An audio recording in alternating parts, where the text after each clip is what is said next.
কাঁকসার আমলাচোড়া পঞ্চায়েতের অন্তর্গত রাজবাঁধ কলেজপাড়া এলাকা মতুয়া অধ্যুষিত। এখানে রাস্তা দীর্ঘদিন ধরে বেহাল। অভিযোগ, বারবার নেতাদের বলেও কোনো লাভ হয়নি। কিন্তু আচমকা ভোটের ঘোষণা হওয়ার কয়েকদিন আগে সেখানে নতুন রাস্তা করার বোর্ড বসানো হয়। কাজ না করে আচমকা ওই বোর্ড কেন লাগানো হলো তা নিয়েও প্রশ্ন তুলছেন বিরোধীরা। এলাকার বাসিন্দা স্বপন গোসাই বলেন, দীর্ঘদিন ধরে রাস্তা নিয়ে আন্দোলন করছি। মতুয়া ভোট হারানোর ভয়ে তড়িঘড়ি শিলান্যাস করা হয়েছে। যদিও এলাকার তৃণমূল নেতা পল্লব বন্দ্যোপাধ্যায় দাবি করেন, মতুয়া সম্প্রদায়ের পাশে আমাদের দল রয়েছে। মমতা বন্দ্যোপাধ্যায়ের একাধিক জনদরদি প্রকল্প বিরোধীদের চোখে পড়ছে না। আসলে তাদের পায়ের তলায় মাটি নেই বলেই বিভ্রান্তির চেষ্টা করছে।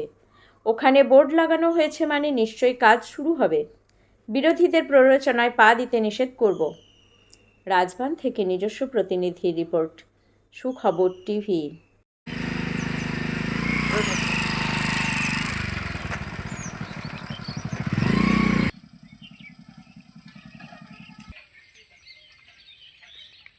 বোর্ড লেগেছে 26 তারিখ থেকে, যেটা লেখা আছে যে কাজ শুরু হয়ে গেছে ফেব্রুয়ারি মাসের। প্রায় 1,35,36,000 টাকা খরচা হচ্ছে এই রাস্তায়। প্রায় 2 কিলোমিটার 100 মিটার রাস্তা। মানে এটা কবে এটা শিলান্যাস হয়েছে? শিলান্যাসটা প্রায় 12-14 দিন হয়ে গেল। 14-15 দিন আগে হয়েছে, মানে ইলেকশনের ডেট ঘোষণার আগে। হ্যাঁ হ্যাঁ হ্যাঁ মানে কোথাও কি একটা মানে ভয় ছিল যে এই রাস্তা না হওয়ার জন্য যে বিপক্ষে যেতে পারে এখানকার মানুষ, সেই কারণে কি এই যে একটা বোর্ড লাগিয়ে সান্ত্বনা পুরস্কার? দেখুন, আমরা তো সবসময় যে দল ক্ষমতায় আছে টিএমসি, তাকেই আমরা সাপোর্ট করি। ঠিক আছে, আমরা সেইভাবেই সেই দলের পক্ষেই আমরা সবাই ছিলাম। ঠিক আছে, এবার আমাদের এখানকার যারা লোকাল পার্টি আছে তারা বলেছে রাস্তা দেবে ভোটের আগে। এখনও তো তার কোনো দেখছি না। ঠিক আছে, এখন এটা কি কোথাও প্রলোভন দেয়া? প্রলোভন কিনা সেটা জানি না। ঠিক আছে, এবার আমরা তো তাদের বিশ্বাসের পরে আছি। হ্যাঁ, ঠিক আছে, আমরাও ইসে আছি যে রাস্তা হবে। এটা কতদিনের দাবি ছিল আপনাদের রাস্তা? রাস্তাটা দাবিটা কি, দাবিটা তো আমাদের সেই প্রথম থেকেই দাবি, সিপিএম আমল থেকেই ওরাই বলেছে রাস্তা করব করব, হয় নাই। এরাও বলেছে না, হয় নাই। মানে বর্ষাকালে তো প্রচন্ড অসুবিধা। প্রচণ্ড অসুবিধা, মানে খুব অসুবিধা। কত মানুষ থাকেন এখানে আপনারা? এখানে প্রায় আমরা 200 জন লোক আছি, 70 ফ্যামিলি। 170টা ভোটার কত? ভোটার আছে প্রায় এরকম 170। 170 ভোটার। মানে কোথাও কি মতুয়া ভোট হারাবার ভয়ে এই বোর্ড লাগিয়ে দিয়ে সান্ত্বনা? এখন কি বলবো, ঠিক আছে, সবাই তো সেরকমই বলা কাওয়া করছে যে ঠিক আছে, যদি রাস্তা না দেয় ভোট অন্য জায়গায় দেবে। আচ্ছা, শিলান্যাসে কে এসেছিলেন? শিলান্যাস করতে কে এসেছিলেন? শিলান্যাসে ছিল আমাদের এখানকার ওই প্রদীপ বাবু ছিল আমাদের আপনাদের বিধায়ক, মন্ত্রী? বিধায়ক, হ্যাঁ মন্ত্রী উনি ছিলেন? ছিলেন। আচ্ছা, মানে কি কদিনের মধ্যে কাজ শুরু হবে কিছু বলেছিলেন? বলেছিলেন যে 4-5 দিনের ভিতরে কাজ চালু করে দেবো। এটা কতদিন হয়ে গেল? দিন 20 হয়ে গেল? হ্যাঁ, মোটামুটি প্রায় 12-14 দিন তো হয়ে গেল। কোনো কিছু? এখনো তো কিছু দেখছি না। কোনো কিছু পড়েছে? পাথর বালি? না, কিছুই পড়ে নাই, শুধু বোর্ডটা লেগেছে। শুধু বোর্ডটা লেগেছে। ঠিক আছে, আপনার নাম? আমার নাম হেমন্ত হালদার। বলেন যা বলেন, আমি কিছু জানিই না।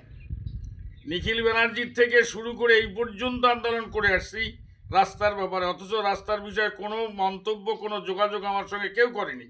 অথচ দেখতে পাচ্ছি এটা শিলান্যাস করা, পাথর লাগানো। আচ্ছা, তারপরে আজকের বর্তমান যে মন্ত্রী এই আমাদের কেন্দ্রে আছে, প্রদীপ মজুমদার, প্রদীপ বাবু, আপনার এলাকার বিধায়ক। আমার এলাকার বিধায়ক এবং মন্ত্রী, উনি এই মন্দিরে বসে খাওয়া দাওয়া করে দলপতিদের সঙ্গে কথাবার্তা বলে যে কথা দিয়েছিল, একটা কথা উনি রাখিনি। আচ্ছা, আমাদের দাবি ছিল পাট্টার দাবি, রাস্তার দাবি, এবং গোপালপুর, মামরা এবং দুবিঘাট 3টা মন্দিরের সংস্করণের দাবি ছিল।